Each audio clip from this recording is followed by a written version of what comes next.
Hi, this is Scott Garibay, and today we're going to talk about Dungeons and Dragons. We're going to talk about Truename, and we're going to talk about the film Where the Crawdads Sing.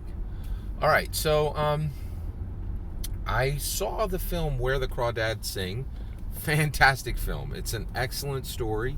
If you're a dungeon master, there's a lot to, and you're over the age of 18. I don't know if it's rated R, but nobody under 18 should see this film. So basically, the film gets into the territory of Truename. So Truename is a concept within Dungeons and Dragons, and in Dungeons and Dragons magic, if you know a thing's true name, you can summon it, you can control it, you can bind it magically, right? And so Dungeons and Dragons has always explored this idea that names contain power. The names are fundamentally important, right?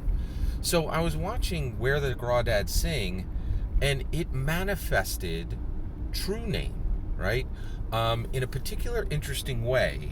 So I think at its base nature, Dungeons and Dragons really talks. There's a lot of wisdom in Dungeons and Dragons, and I think this is true. I think our names are incredibly powerful, and we need to listen to Gary, who established Truename in Dungeons and Dragons, and it's still in Dungeons and Dragons to this very day.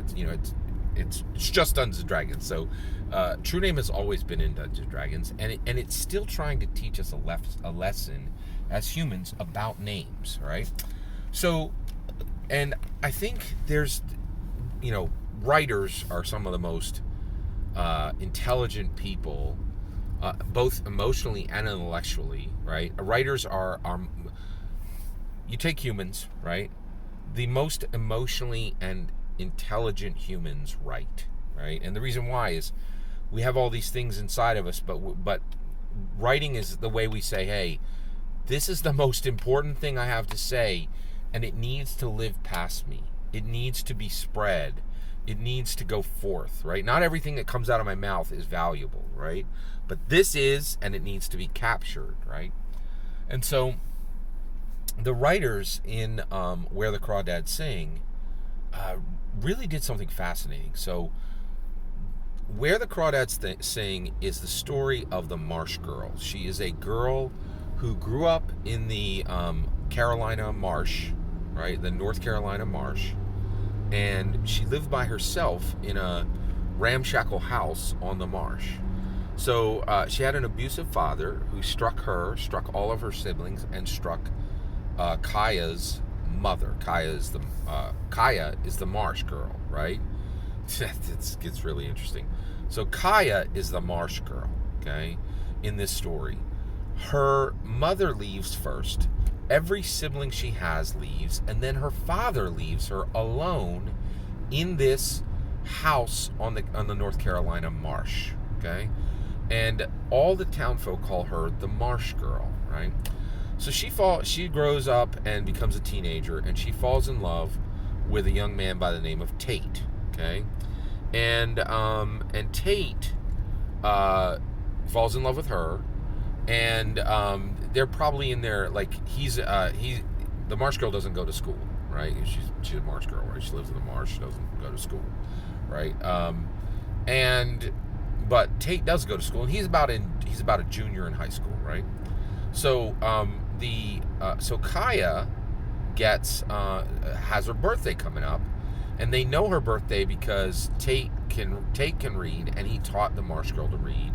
He taught Kaya to read, and he reads her name and all of her parents' name and all of her siblings' names out of their Bible. Their Bible has all their names written in it. That, by the way, I don't know if you know this, that is a long-standing tradition in the South. So my wife was born in Indiana, right? And Indiana's a lot like the South, and literally to this day, we have a gigantic Bible. I'm not kidding. It's like put two loaves of bread together, and that's how big their Bible is. And literally, page 2, every member of the family's name is written in that Bible. So it's a Southern tradition. I think the Heartland's a lot like the South. And so this is a tradition, right, that they write their names in the Bible, right? Because the Bible is sacred, and they think their names are sacred. right? So it's a long-standing tradition, right? So so Tate knows her birthday, so he brings her a cake, right? And he says, "There you go." Oh, by the way, spoilers, spoilers for where the crawdads sing. Sorry, should have said that earlier. All right, so he brings her a cake, and he brings a knife, right? Like, because they're gonna eat the cake together, right? And they're sitting alone in the marsh, right? Because that's where the marsh girl lives. She lives in the marsh. So he brings her a birthday cake, and he pulls out a knife to cut the birthday cake, right? And he goes to cut it, and she goes, "Whoa," and she puts her hand on his forearm and says, "Don't cut my name. Do not cut my name. Don't cut my name." And it shocked me. I was like, oh my gosh, this Truename thing is huge, right? It's so important, right? And Gary Gygax was telling us from the very beginning of the game, names are important, dramatically important. And boy, was he right. It was like he was predicting our future, right? Because the reality is, we see it in this film where the crawdads sing, "Don't cut my name," right? She lived in a swamp, right? Like, she lived in, oh, I'm sorry. It said in the movie, a marsh is not a swamp, whatever. Okay, like, she lives in a marsh, right? Like, she's like, her name was the Marsh Girl, right? She has no schooling, right? Like, so, taught to read by her first boyfriend. And she knows, do not cut my name, right? Like, don't cut my name. And I think it's just so fascinating that this concept of Truename resonates out.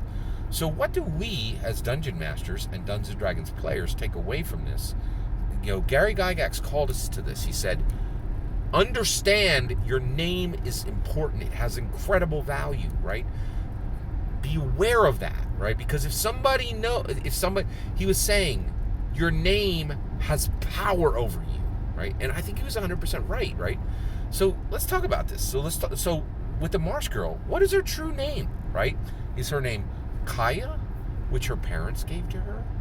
Is her name Marsh Girl, which virtually every member of their every member of their of the city called her? Is her name Sweetheart? You know who called her that? Mabel, right? So there's a big question of race in this story, right? The Marsh Girl is treated like dirt by the entire town, except for Mabel and her husband Jumpet, right? So Jumpet and Mabel are the black store owners in the town, and they're the only people who treat her with kindness, right? And they make sure that she has food, clothing, books, right? They do it in multiple different ways, right? And they are Christians, and they do it out of Christian kindness and mercy, right? And it's truly beautiful, right? But Mabel calls her Sweetheart, right? Her parents called her Kaya. The townspeople call her Marsh Girl. What is her true name? Let me posit this to you, right? I don't think any of those are her true name. In 1997, I lived in Louisville, Kentucky. There was a great man that I met. He stood 2 feet in front of me as he checked into the Hyatt Regency Louisville, right? I was a security manager there, right? And this man came in. At one point in his life, his name was Cassius Clay. He said, "That's not my true name. Call me Muhammad Ali," right? What was his true name? Is his true name Cassius Clay? Is it Muhammad Ali? Right now, Gary told us in 1974, true name is important. He didn't tell us what true name was. He didn't tell us what our true name was. Is it what our parents give us? Is it what we choose for ourselves? Is it what the people who are kindest to us call us? Right? Is it what people who barely know us call us? And what do we get? What about nicknames, right?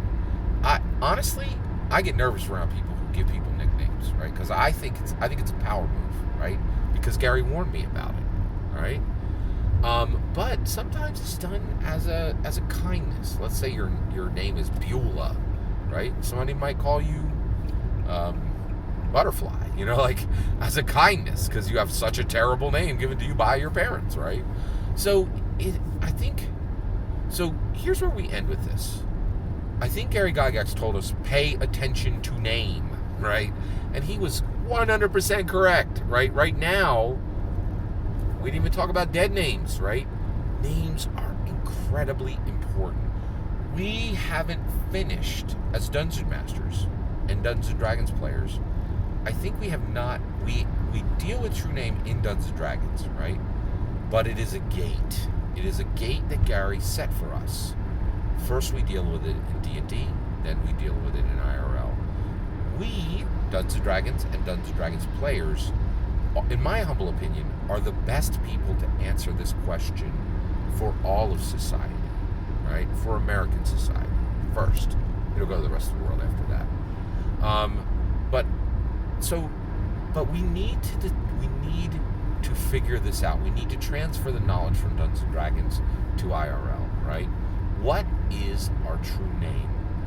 I think our true name is the name that we choose for ourselves when we become 18 years old. And I think that should become a new American tradition. And I think we should shed the name our parents give us when we become 18 and choose a name for ourselves. And that will be our true name. I think Dungeon Masters and Dungeons & Dragons players should begin this tradition in America. The rest of the world pick it up just like they pick up everything else America does that's cool.